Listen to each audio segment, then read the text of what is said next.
Hi OFB TV fans, I'm Tara Wheeler here at the Verizon Center. The Caps are just off of a 3-1 victory over the Ottawa Senators.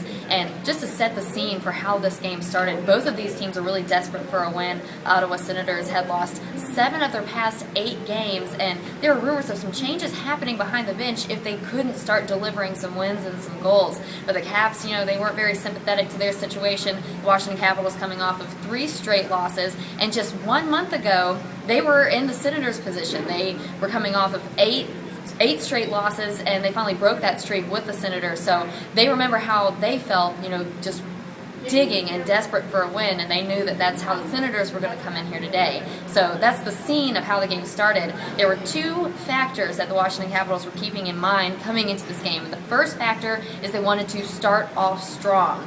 That didn't happen, though. The Senators actually started off the way that the Caps had hoped to. Mike Fisher hammered in a goal with less than 2 minutes into the game, and it was the kind of goal that Bruce Boudreau has really been looking for with his players. Just kind of hacking at the net and really not stopping until the whistle was blown. So that was the goal, the only goal that the Senators ended up getting. But the Caps, although they didn't really seem stuck in the mud, they were kind of in the middle. They weren't the Caps that we're used to seeing, but they weren't stuck in the mud either.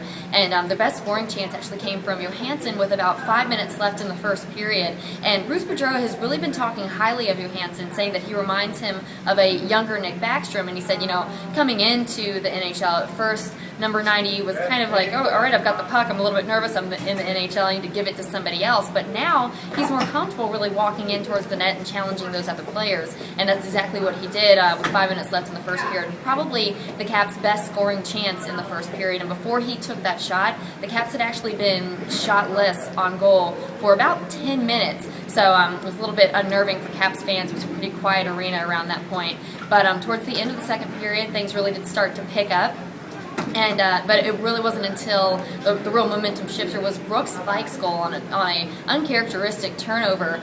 Brooks Lake's goal ended I think it was halfway through the third period or towards the beginning of the third period, and then 45 seconds after that, John Carlson scored on the power play, which brings me to point number 2, factor number 2 that the Caps were keeping in mind, that power play that has been really dragging lately. I mean, about 4 successful power plays and over the last 50 power play chances. So that was something that was definitely keeping them from winning games and those scoring opportunities. So to have that goal on the power play, the arena just went wild. You can tell that the Caps were, out of the quicksand. They were really charging forward and did an incredible job. And then Chimera, who earned that hard hat, ended up walking in with a great goal towards the end there. And he actually said that he could pick out that hole at the goaltender left because Stretch, Brett Leonhardt, who of course is the web guy for the WashingtonCapitals.com, who practices with the Caps in net, Chimera says that Stretch leaves that hole open fairly often during practice, so he was used to it.